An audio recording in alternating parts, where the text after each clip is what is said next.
आप भी advance speaking करना चाहते हैं, आप कई बार ऐसा होता है कि जब आप एडवांस स्पीकर्स को यानी अच्छे स्पीकर्स को जब आप सुनते हैं, तो उनके वर्ड्स और सेंटेंस सुन के ऐसा लगता है कि यार ये तो मुझे नहीं आता है, मुझे ये तो पता नहीं है।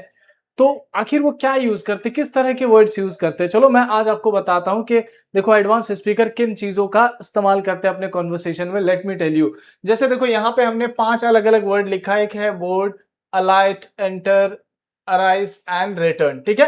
5 वर्ड, पांचों की मीनिंग अलग-अलग, ठीक है? चलो पहले हम आपको मीनिंग बता देते हैं और उसके बाद फिर हम स्मार्टली कैसे बात कर सकते हैं, इसको कैसे स्मार्ट वर्ड में हम रिप्लेस कर सकते हैं, ठीक है? सो बोर्ड मतलब क्या होता है, पहले इसकी मीनिंग समझते हैं। बोर्ड मतलब होता है सवार होना, सवार होना जैसे कि आप ट्रेन वगैरह में सवार होते हैं, ठीक है? बस पे सवार होना, फ्लाइट पे सवार होना, इस तरह से अलाइट, अलाइट मतलब क्या होता है, उतरना, अलाइट मतलब क्या होता है, उतरना। एंटर, एंटर मतलब क्या होता है, प्रवेश करना, एंटर मतलब प्रवेश करना, ठीक है? इस तरह से अराइज, अराइज मतलब क्या होता है, उठना। रिटर्न मतलब क्या होता है, वापस आना, ठीक है? अब ये 5 वर्ड है, पांचों की अलग-अलग मीनिंग है। अब हम एक वर्ड का ऐसा इस्तेमाल करेंगे जिससे पांचों वर्ड की मीनिंग हमें मिल जाए। तो बताइए क्या ऐसा या कौन सा ऐसा वर्ड यूज करेंगे जिससे ये पांचों वर्ड की मीनिंग हमें एक वर्ड से मिल जाए? जरा सोचो। नहीं सोच पा रहे ना? सो वरी नॉट, मैं आपको बताता हूं। वो है गेट। क्या यूज करेंगे हम? गेट यूज करेंगे और इसके साथ हम सिर्फ ऐड करते जाएंगे प्रीपोजिशन और आप देख पाओगे कि मीनिंग सबका इसी गेट के माध्यम से हमें मिल जा रहा है। जैसे बोर्ड मतलब सवार होना, तो आप यहाँ पे गेट के साथ ऑन लगा दो। जैसे मैं बस पे सवार हुआ तो क्या बोलेंगे, या मैं ट्रेन पे सवार हुआ तो क्या बोलेंगे, आई गॉट। पास्ट की बात कर रहे हैं तो गेट का सेकंड फॉर्म क्या हो जाएगा, got. I got on, I got on the bus. बोलो कम ऑन, क्या बोलेंगे, I got on the bus. इस तरह से अलाइट, अलाइट मतलब क्या होता है, उतरना। तो उतरना तो भाई नीचे ही आते हो ना, तो आप क्या बोलोगे यहाँ पे, गेट के साथ आप क्या लगाओगे कि मीनिंग मिल जाए हमें? या तो आप डाउन लगाओगे या तो आप लगा दो ऑफ, ठीक है? तो ज्यादा ऑफ सुनने में अच्छा लग रहा है तो आप बोल सकते हैं I got off the bus, I got off the bus, यानी मैं बस से उतरा, ठीक है? नेक्स्ट क्या, एंटर। एंटर मतलब क्या था, प्रवेश करना। अब बताओ गेट के साथ हमें क्या लगाना चाहिए? इन लगा देंगे। जैसे कि मैं क्लास के अंदर गया तो क्या बोलेंगे, आई गॉट इन क्लास। क्या बोलेंगे, आई गॉट इन क्लास। इस तरह से मैं रूम के अंदर गया, आई गॉट इन रूम। इस तरह से उठना, अराइज। तो गेट लगा, गेट के साथ क्या लगा देंगे, आप, ठीक है?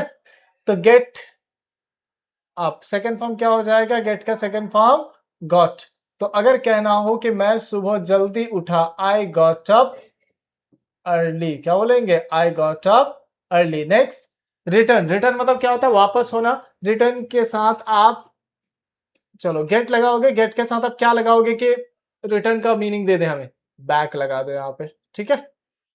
जैसे वो कल ही दिल्ली से वापस आया, ही गॉट बैक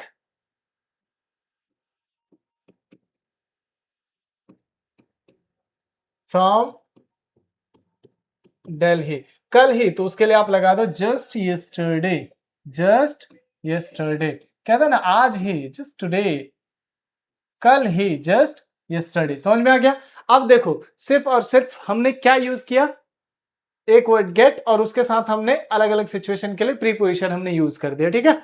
और पांचों की मीनिंग हमें मिल गया। तो अब बताओ ये यूज करोगे ये यूज करोगे? ये ज्यादा सुनने में अच्छा लग रहा है obviously, so you will use these words. Got it? Get on, get down या get off and get in and get up and get back. Got it? चलो अब आगे बढ़ते हैं। इसी तरीके से देखो टेक, टेक मतलब क्या होता है, लेना। टेक मतलब लेना। फॉर एग्जाम्पल खाने पीने के भी सेंस में हम यूज करते, मैं कॉफी पी रहा हूं, I am taking coffee. Come on, क्या बोलेंगे, आई एम टेकिंग कॉफी। इस तरह से मैं चाय पी रहा हूं, आई एम टेकिंग टी। मैं लंच कर रहा हूं, आई एम टेकिंग लंच, ठीक? तो इतना तो आपको पता है, खाना पीना लेने के सेंस में यूज करते हैं। लेकिन देखो अब इसके साथ हम सिर्फ प्रीपोजिशन लगाएंगे और प्रीपोजिशन लगाने के कारण किस तरीके से मीनिंग चेंज हो जाएगा अभी आपको पता चलेगा। जैसे टेक ऑन, टेक के साथ जब हम ऑन लगाते हैं तो इसकी मीनिंग होती है कब्जा करना। टेक ऑन मतलब क्या होता है, कब्जा करना। टेक ऑन मतलब कब्जा करना, ठीक है। अब इस तरह से टेक ऑफ मतलब होता है, दो सेंस में हम यूज करते हैं, उतारना या फिर बोल सकते हैं उड़ान भरना।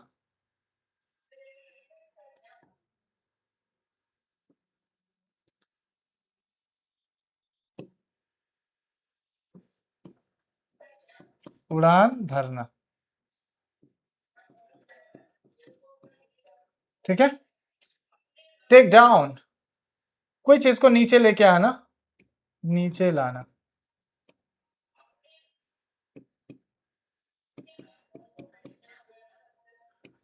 अब चलो इसको हम पहले ना एग्जाम्पल के साथ प्रैक्टिस कर लेते एक बार। जैसे टेक ऑन मतलब क्या होता है, कब्जा करना। अगर हमें कहना हो अरे पता है चाइना ने जो है लद्दाख के ऊपर कब्जा कर लिया था, तो कैसे बोलेंगे, चाइना टुक ऑन। अब टेक का सेकंड फॉर्म क्या हो जाएगा, took. China took on Ladakh. इस तरह से नेक्स्ट टेक ऑफ मतलब उड़ान भरना, या टेक ऑफ मतलब उतारना, कपड़ा उपड़ा उतारने के सेंस में, शर्ट उतार दो अपना, take off your shirt. Come on, क्या बोलेंगे, take off your shirt. Got it. इस तरह से टेक डाउन नीचे ला, अरे क्या ऊपर रखा हुआ है उसको नीचे लेकर क्या, उन लोगों को नीचे लेके आओ, take them down. Come on, क्या बोलेंगे, टेक दम डाउन। इस तरह से टेक अप, तो ये आपके लिए है, you have to search the meaning and you have to tell me in the comment section. Got it. Well next क्या, कॉल। कॉल का मतलब क्या होता है, बुलाना। कॉल मतलब बुलाना, सभी को पता है, ठीक है। अब देखो हम प्रीपोजिशन के खेल से किस तरीके से इसकी मीनिंग चेंज करेंगे। कॉल ऑफ, कॉल ऑफ का मतलब होता है रद्द कर देना। कॉल ऑफ का मतलब क्या होता है, रद्द करना।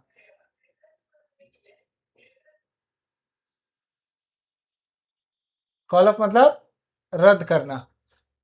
कॉल अप मतलब बुलाना, शामिल करना, बुलाना।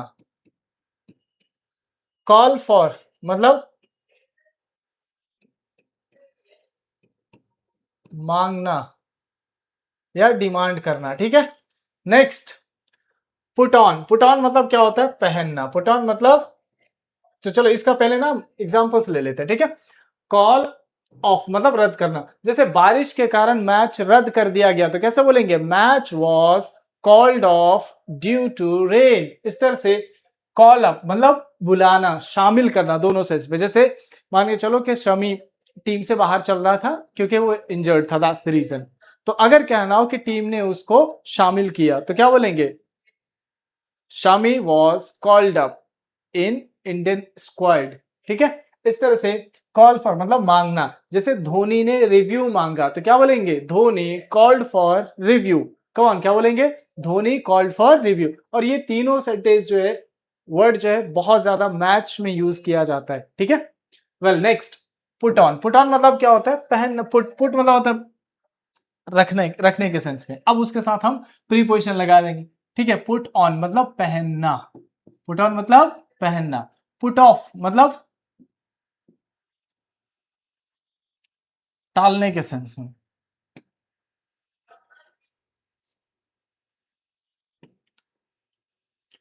पुट ऑफ मतलब टालना। पुट आउट बुझाना।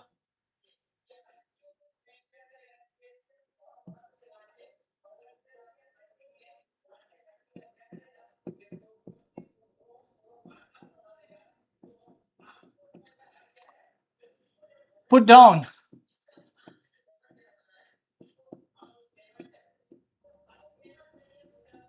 नीचा दिखाना, ठीक है। अब चलो हम इससे कुछ सेंटेंसेस ले लेते हैं। पहनना, जैसे अगर कहना अरे यार कपड़े पहन लो भाई, पुट ऑन शर्ट पहन लो, put on your shirt. Come on, क्या बोलेंगे, चप्पल पहन लो, पुट ऑन स्लीपर। क्लियर है। इस तरह से पुट ऑफ, पुट ऑफ मतलब टालना। अरे यार क्या तुम आज का काम कल पे टालते रहते हो, अभी कर लो ना, क्या दिक्कत है, लेकिन फिर भी देखो टालते रहता है। टालना, टालने क्या बोलते हैं, पुट ऑफ। तो अपना काम मत टालो, don't put off your work. Come on, क्या बोलेंगे, don't put off your work. Next put out. Put out मतलब होता है बुझाना। जैसे सिगरेट पी रहा है, पिया उसका दही से फेंक दिया, गलत बात। पी रहे हो, ठीक है, उसको बुझा दो। तो छोटी मोटी आग बुझाने के लिए हम क्या यूज करते हैं, पुट आउट। क्या बोलेंगे, तो अगर कहना कि तुम अपना सिगरेट बुझा दो, put out your cigarette. Come on, क्या बोलेंगे, पुट आउट योर सिगरेट। इस तरह से पुट डाउन मतलब होता है नीचा दिखाना। तो अगर कहना कि देखो तुम मुझे नीचा मत दिखाओ, मान के चलो यू एंड योर फ्रेंड दोनों लोग गए शादी अटेंड कर रहे, अब पता चला आप एज यूजुअल कपड़े पहन के चले गए जो और दिन पहनते हैं, लेकिन आपका दोस्त बढ़िया ब्लेजर टाई वाई लगा के शू लगा करके एकदम पहुंचा तैयार होके, ठीक। और वहां जाने के बाद आपको देखा उसने, करे ये क्या पहन के आ गए तुम, है बताओ। ये इस तरह के टी शर्ट शर्ट जो है मेरा नौकर भी नहीं पहनता है भाई। ये जो शर्ट देख रहे हो ना 10,000 का, कल ही में लिया 10,000 सिर्फ शादी के लिए, वो भी मैं कल पहनूंगा कि नहीं पहनूंगा इसके बारे में पता नहीं, लिया बस मन था ले लिया, रख देंगे बस। एक कपड़ा में एक ही बार पहनता हूँ। ये देखो जूता पहन के आ गए, यार ये तो जूता ये भिंडी बाजार में 100 के 3 मिलते हैं भाई, और तुम ये पहन के शादी में आ गए, ऐसी बात कर रहा है। तो ये क्या कर रहे हैं यहाँ पे, नीचा दिखा रहे। तो नीचा दिखाने क्या बोलते हैं, तो डाउन। तो मुझे तुम नीचा मत दिखाओ, don't put me down, don't put me down, बोलो don't put me down. Got it, any problems? चलो अब यहाँ पे देखो लिखा है नेक्स्ट आस्क फॉर, क्या लिखा है, आस्क फॉर। आस्क का मतलब तो पूछना सभी को पता है, लेकिन जब उसके साथ हम फॉर प्रीपोजिशन लगा देते हैं तो आस्क फॉर मतलब होता है मांगना। क्या होता है, मांगना। नेक्स्ट क्या है, गिव अप। गिव अप मतलब होता है छोड़ देना, हिम्मत हार कर छोड़ देना किसी चीज को।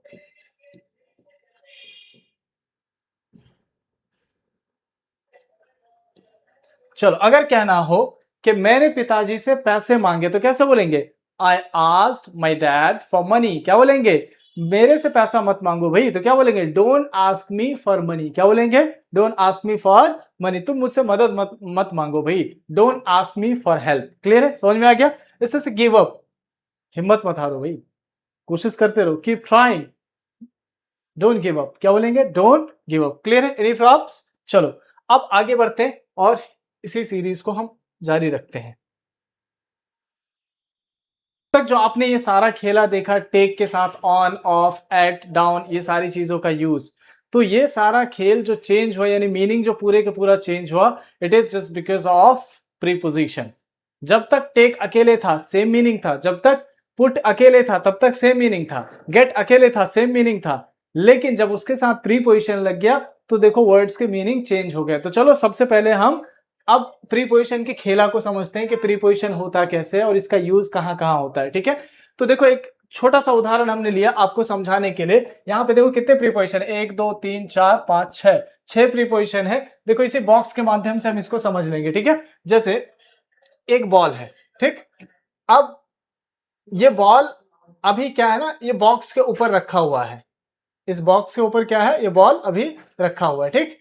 तो अब बताओ इसके लिए हम क्या लगाएंगे, उसके ऊपर रखा हुआ है, तो ऑन लगाएंगे, ओवर लगाएंगे, क्या लगाएंगे, ऑब्वियसली हम लगाएंगे ऑन। ऑन कब लगाते हैं, जब कोई चीज एग्जैक्टली किसी चीज के ऊपर स्थित हो, जैसे कि टेबल के ऊपर कुछ किताबें रखी है, बोलो there are some books on the table. इस तरह से बॉल जो है बॉक्स के ऊपर है तो क्या बोलेंगे, the ball is on the box. समझ में आ गया। इस तरह से मेरा फोन टेबल के ऊपर रखा है, my phone is on the table. समझ में आ गया। तो ऑन का यूज कब करते हैं, जब कोई चीज एग्जैक्टली किसी चीज के ऊपर स्थित हो, ठीक। इस तरह से इन, अब ये बॉल जब हम इसको अंदर रख देंगे तब हम उसके लिए क्या लगाएंगे, इन लगाएंगे।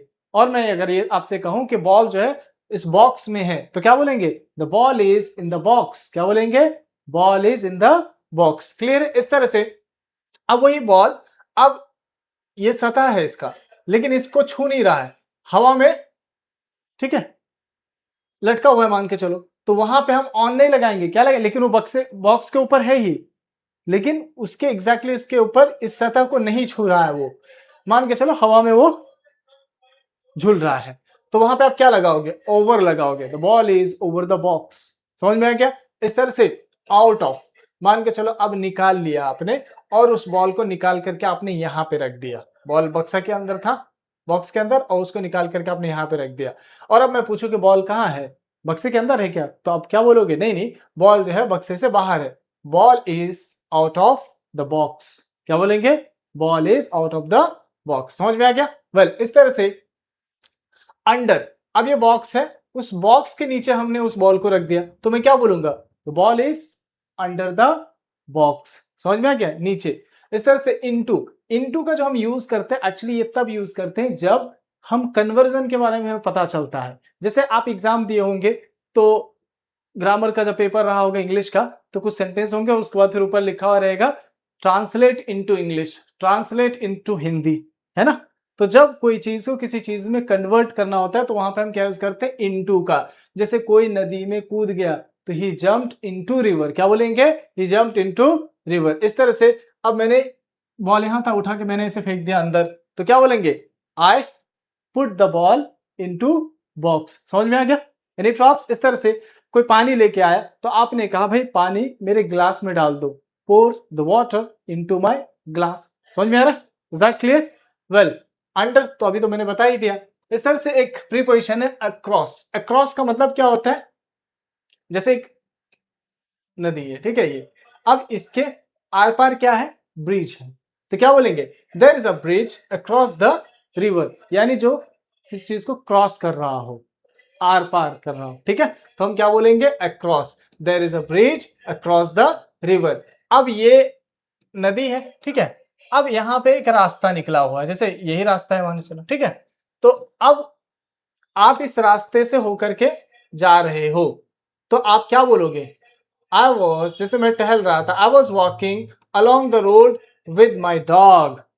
समझ में आ रहा है ना, अलोंग। राउंड, राउंड मतलब जैसे मान लो कोई चीज है और उसके इर्द गिर्द आसपास, तो हम क्या बोलेंगे, राउंड या अराउंड, दोनों सेंस में हम यूज करते हैं। जैसे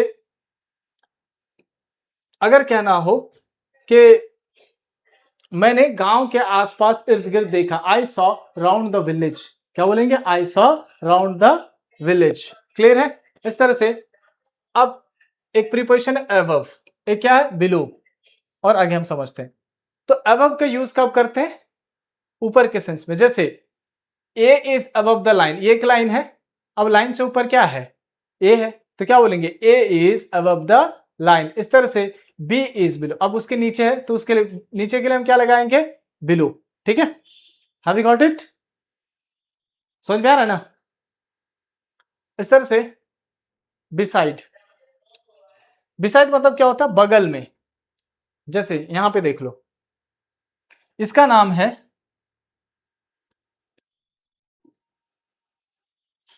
चलो सैम, इसका नाम है करीना, ठीक है। तो अब सैम जो है किसके बगल में, करीना के बगल में बैठा हुआ है, तो कैसे बोलेंगे, Sam is sitting beside Kareena, क्या बोलेंगे। या फिर आप दूसरे लफ्ज में कहे तो बिसाइड के जगह पे आप नेक्स्ट टू भी लगा सकते हैं, यानी जो है इसके जस्ट बाद है, इसके जस्ट बाद, इधर से अगर देखें तो इसके जस्ट बाद ये है ना, तो नेक्स्ट टू भी लगा सकते हैं। आप बोल सकते हो Kareena is sitting next to Sam. Is that clear. इस तरह से बिसाइड की अगर बात करें, बिसाइड्स, बिसाइड्स, यह बिसाइड मतलब के अलावा, सॉरी बिसाइड मतलब बगल में, और बिसाइड्स मतलब के अलावा। जैसे ये दोनों लोग तो है ही, लेकिन इसके अलावा दो लोग और हैं, जो एक का नाम है जॉन, एक का नाम है पीटर, ठीक है। तो सैम और करीना के अलावा जॉन और पीटर भी है, तो क्या बोलेंगे, John and Peter are there besides Sam and Kareena. समझ में आ रहा ना, बिसाइड मतलब होता है के अलावा, ये दोनों तो है ही, ये दोनों के अलावा ये दोनों भी है। समझ में आ गया। वेल नेक्स्ट, नेक्स्ट टू बता ही दिया। इस तरह से बिटवीन, बिटवीन जो हम यूज करते हैं, ये दो लोगों के बीच की बात, जैसे मान के लोग कह रहे हैं कि हम दोनों के बीच, बिटवीन अस, तुम दोनों के बीच, बिटवीन यू। तो दो चीजों के बीच की बात करें तो हम वहां पे क्या लगाते हैं, बिटवीन। इन फ्रंट ऑफ मतलब क्या होता है, सामने। जैसे इन लोगों के सामने क्या होगा, ऑब्वियसली स्क्रीन होगा, लेकिन ये लोग जैसे देख रहे हैं, लग रहा है कि आसमान देख रहा है, ये लोग छत देख रहा है। खैर, तो अगर कहना हो कि इन लोगों के सामने एक स्क्रीन भी है, तो there is a screen in front of them, क्या बोलेंगे, there is a screen, there is a screen in front of them. जैसे बिहाइंड, बिहाइंड का मतलब होता है के पीछे, बिहाइंड का मतलब के पीछे। जैसे इनके पीछे और भी लोग हैं, देयर आर, बहुत सारे लोग हैं, तो क्या बोले, there are so many people behind them. समझ में आ रहा है, इज दैट क्लियर। तो बहुत सिंपल है, these are the prepositions, use it in sentences, बहुत क्लियर हो जाए, कोई टफ चीज नहीं है। इंग्लिश क्या है, इट्स ऑल अबाउट प्रैक्टिसेस। अगर आप प्रैक्टिस ठीक ठाक तरीके से कर लेते हो, it's not a big deal to learn English, quickly आप सीख जाओगे, बस आप प्रैक्टिस पे ध्यान दीजिए। अब इसी तरीके से हम 2-3 और प्रीपोजिशन ले लेते हैं जो कि बहुत सिंपल है। जैसे कि टाइम के साथ हम क्या लगाते हैं?